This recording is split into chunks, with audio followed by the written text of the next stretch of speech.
안녕하세요. 반갑습니다. 국가유공자 길잡이입니다.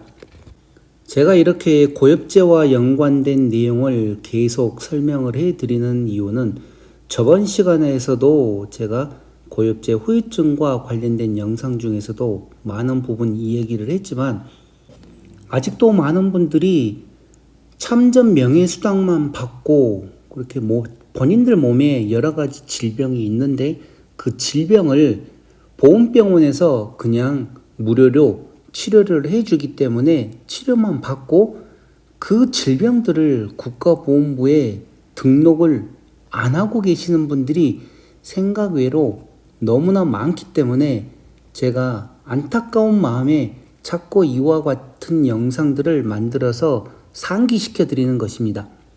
이런 영상들을 보시면 많은 사람들이 나와 같이 월남전에 참전했던 내 동기요, 내 전우들이 어떤 사람들은 7급을 판정받고 어떤 사람은 6급, 어떤 사람은 5급, 또 어떤 사람은 3급, 더 높은 급수도 있지만 많은 분들이 3급, 5급, 6급, 7급 받고 계신 분들이 많습니다.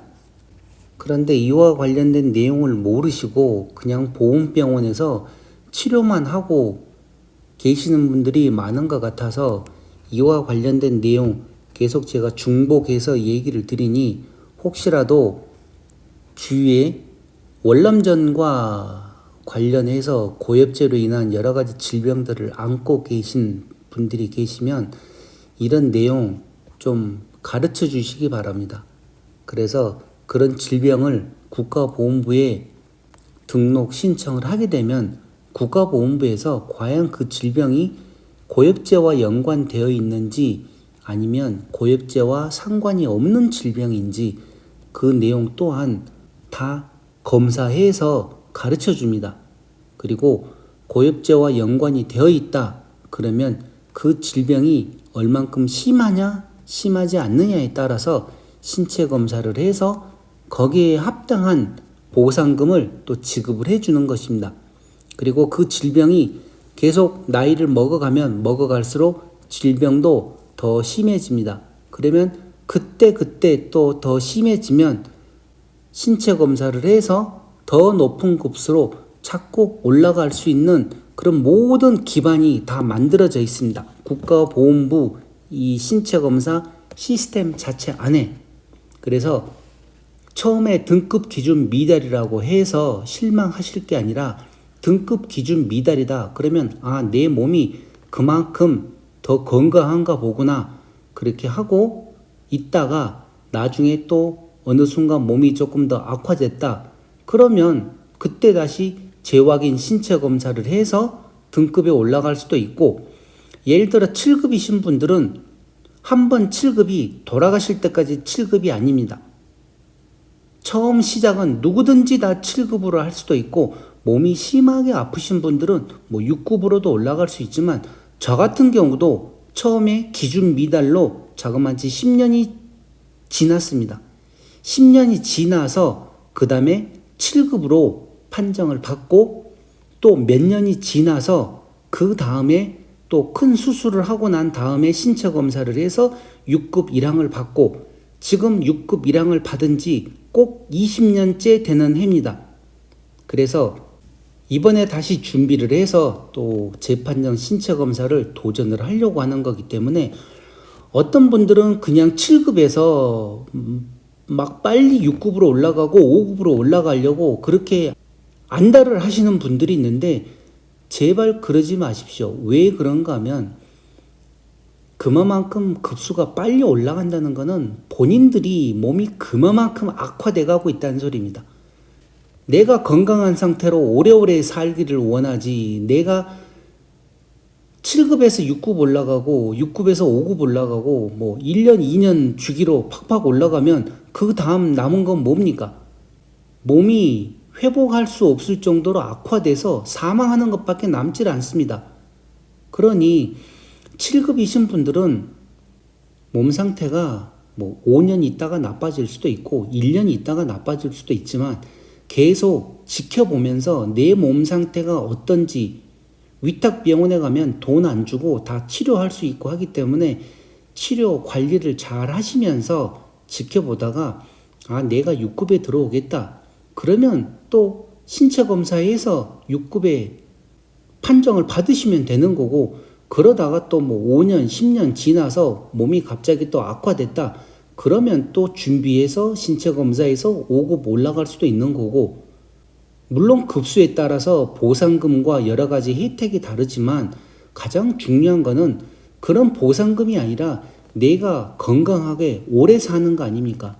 그러다 보면 급수도 또 자연적으로 따라가고 국가보험부에서 여러 가지 혜택들이 자꾸만 지금 늘어나고 있기 때문에 그런 내용들을 잘 참고를 해서 우선은 본인들 몸이 건강한 게 최우선이라고 생각을 하시고, 그러면서 제 영상들을 보면 어떤 경우에 7급에 해당되고 어떤 경우에 6급에 해당되는지, 또 어떤 경우에 5급에 해당되는지, 또 어떤 질병들이 고엽제 후유증이고 어떤 질병은 고엽제 후유증인지 너무나 상세하게 잘 가르쳐 주고 있지 않습니까? 그러니 이런 내용들을 잘 참고해서 제 영상들 잘 살펴보시기 바랍니다. 자, 이번 시간은 저번 시간에 얘기해 드린 대로 고엽제 중에서 고엽제 후유증과 고엽제 후유증이 있는데, 고엽제 후유증은 저번 시간에 제가 또 상세히 설명드렸습니다. 그러면서 고엽제 후유증 자녀분들은 고엽제 후유증 2세 환자로 해서 등록이 되고 또 거기에 대해서 보상금을 지급을 해줍니다. 그런데 조건은 고엽제, 똑같은 고엽제라도 고엽제 후유증 자녀분들은 해당되지 않습니다. 고엽제 후유증으로 등록된 질병을 갖고 있는 분들 자녀들에 한해서 3가지 질병이 있으면 신체 검사해서 등록되고 거기에 대한 또 보상금을 지급을 해드립니다. 자, 이번 시간은 고엽제 후유증입니다. 고엽제 후유증과 관련된 자녀분들은 해당되지 않습니다. 그러나 내 몸에 고엽제 후유증이라도 또 어느 정도 시일이 지나서 고엽제 후유증과 관련된 질병이 생길 수도 있기 때문에 이 앞전 영상도 꼭 보시고 거기에 대한 질병이 어떤 질병이 있는지, 또 고엽제 후유증은 어떤 질병이 있는지 이런 전체적인 내용을 잘 알고 계셔야 됩니다. 그냥 가만히 있는다고 해서 국가보험부에서는 많은 혜택과 보상금을 드리지 않습니다. 본인이 얼마만큼 노력하고 공부하느냐에 따라서 내가 국가보험부에서 하나라도 혜택을 더 가져서 내가 취할 수가 있는 거지, 가만히 있으면 그 누구도 알아주지도 않고 보상금도 주지를 않습니다.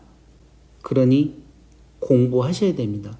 공부하셔야지 아는 만큼 보이는 법이고, 보여야지 내가 신청을 하든지 치료를 받든지 또 아니면 다른 머리를 쓰든지 방법을 생각할 거 아닙니까? 그러니 제 영상들 잘 보시면서 공부들 하시기 바랍니다. 자, 고엽제 후유증과 관련된 질병 중에서 등급자는 49,725명입니다.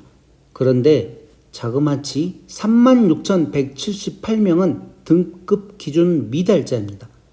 이 많은 분들이 등급 기준 미달되었지만 이분들은 우선은 보험부에 등록이 되어 있는 분들이라는 소리입니다.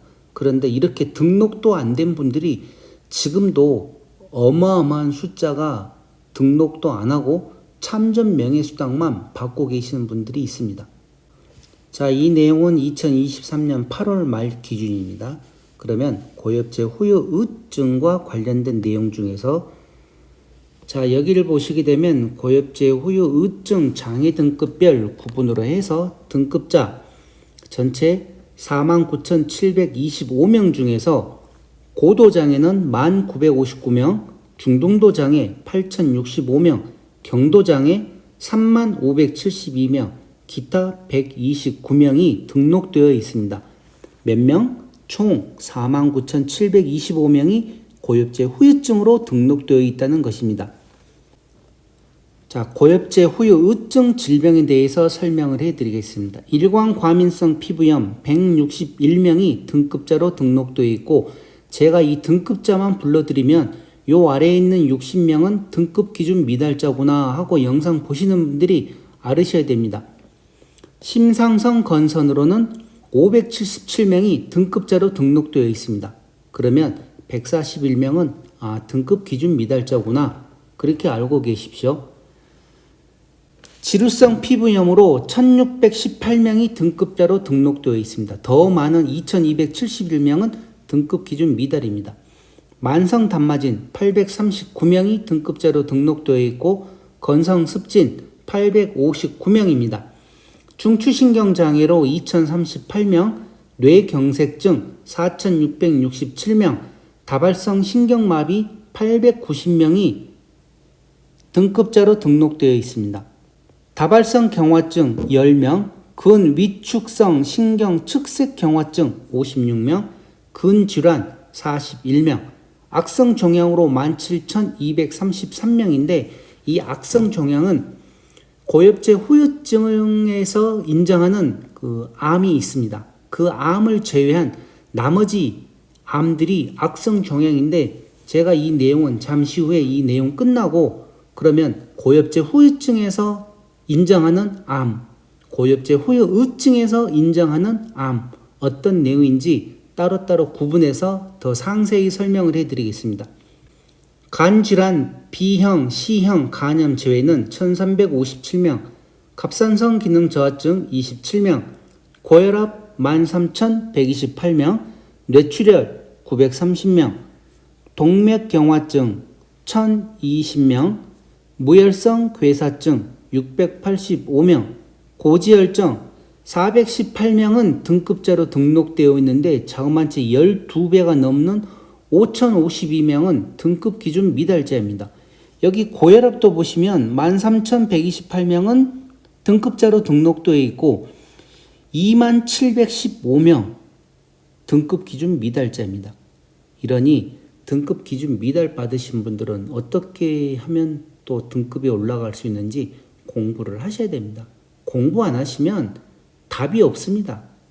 그리고 종합판정으로 2616명, 기타로 555명이 등급자로 등록되어 있고, 2835명은 등급 기준 미달자입니다. 자, 그런데 이제 이 좋은 소식이 아마 곧 나올 때가 됐는데 아직 지금 발표는 안 하고 있습니다. 어떤 내용인가 하면, 이 고엽제 후유증 질병 중에서 자그마치 4가지 질병이 고엽제 후유증으로 전환이 됩니다. 고엽제 후유증과 고엽제 후유증 질병에 이렇게 구분이 되면 혜택이 보통 차이가 나는 게 아닙니다. 제가 이 얼마 전에 간단하게 국립묘지인 국립호국원과 국립현충원에 관련된 영상도 만들어 드렸습니다. 고엽제 후유증으로 등록되신 분들은 국립호국원에 안장할 수 있는 대상자이지만, 고엽제 후유증으로 등록돼서 1급부터 7급까지 등록이 되신 분들은 국립현충원에 안장하실 수 있는 대상자입니다.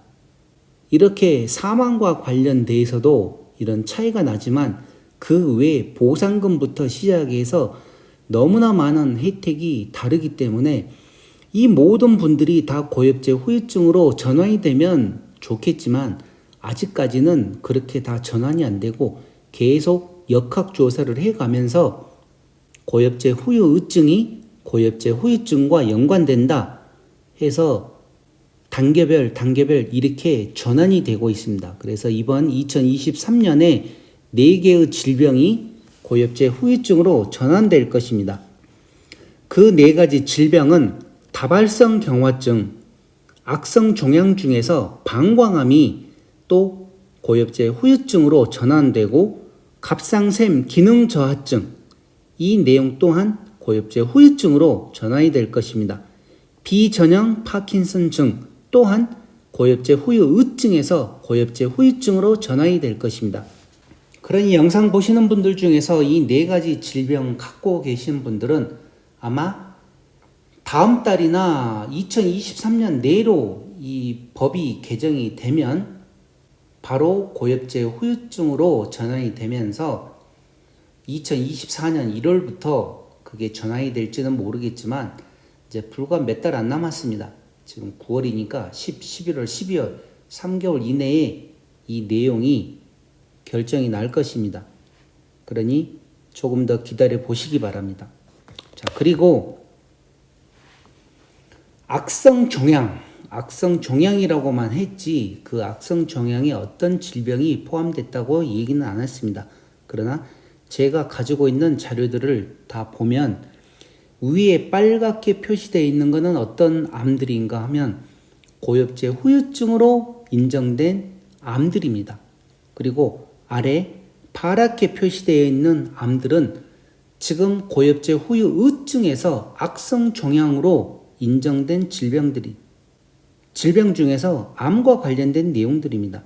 그러니 이런 내용 사진으로 찍어서 계속 보고 계시면서 본인들 몸에 어떤 암이 있다 그러면 그 암이 고엽제 후유증인지 고엽제 후유증인지 이런 내용도 잘 알고 또 암을 진단만 하게 되면 7급이나 경도장애에 속하고 만약에 그 암을 진단을 해서 초기에 방사선 치료를 한다 또 치료를 했다 그러면 중등도 장애나 6급 이상에 해당되는 경우가 있습니다. 그리고 수술을 다 해서 완치가 되었을 때도 6급 이상이지만 이 암이란 게 완치가 돼서 그대로 내가 사망을 할 때까지 더 이상 재발을 안 하면 다행입니다. 그런데 또 관리를 잘못하거나 아니면 어떤 암들은 전이가 돼서 다시 재발하는 경우도 있을 수가 있습니다. 그렇게 해서 그와 관련된 암이 재발을 했다. 그러면 재발을 했을 경우에는 고도장애나 고엽제 후유증에서는 5급에 해당될 수가 있습니다. 많은 분들이 6급 이상으로 암을 수술을 하고 치료를 해서 완치 판정을 받고 계속 지내시다가 또 재발을 했을 경우에 그 재발하는 그 대상도 추가로 상위 등급으로 올라갈 수 있는 내용이 있는데도 그런 내용을 모르고 그대로 계시는 분들이 있습니다. 왜 그런가 하면 제 댓글에 또 그와 관련된 질문들이 올라오기 때문에 알죠. 그런데 그런 분들은 재발을 하게 되면 무조건 고엽제 후유증과 관련돼서는 5급에 해당되고 고엽제 후유증과 관련된 이 암들은 고도장애로 판정을 받으실 수가 있습니다. 그러니 이런 내용 알고 계셔야 됩니다. 본인들이 모를 것 같으면 자녀분들한테 또 얘기를 해서 혹시라도 내가 이 암이 재발하게 되면 나는 그 윗등급으로 올라갈 수 있으니 너희들이 나중에 지켜보다가 내가 이렇게 암이 재발하게 되면 다시 국가보건부에다가 재판정 신체검사를 해다오 해서 본인들도 알아야 되지만 자녀분들도 알고 있어야 됩니다. 그래야지 더 많은 혜택을 또 받으실 수가 있고 고엽제 후유증과 관련돼서 6급으로 계시다가 사망을 하는 경우하고 5급으로 승급을 한 상태에서 사망을 하시는 경우 본인들 배우자에게 유가족 보상금이 약 100만 원이 차이가 납니다. 6급과 5급으로 계시다가 사망을 했을 때 내 배우자에게 주는 유가족 보상금이 6급보다 5급이 자그마치 100만 원이 더 많습니다. 그렇기 때문에 이와 관련된 내용들을 알아야 되고 또 이런 내용들은 자녀분들이 알아야지 거기에 맞는 준비를 할 수가 있기 때문입니다.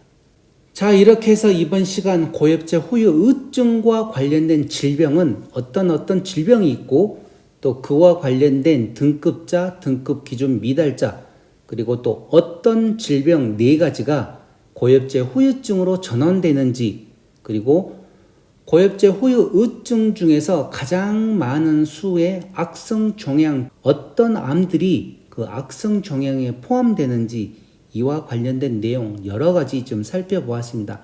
그러니 고엽제 후유증이나 고엽제 후유의증이신 분들 이런 내용들 잘 보시고 한번 봐서 이해를 못 하실 것 같으면 이 앞전 영상도 그러고 이번 영상도 그러고 계속 반복을 해서 보시면서 이해를 하시기 바랍니다. 그리고 메모해서 메모할 거는 또 메모하고. 자, 그러면 이제 더 중요한 내용이 있습니다. 다음 시간에는 이제 요건에 해당되냐 비해당되느냐 이거는 무슨 소리인가 하면 본인들 몸에 아무리 많은 질병이 있어도 그 질병을 국가보건부에 등록 신청을 하게 되면 국가보건부에서 검사를 합니다.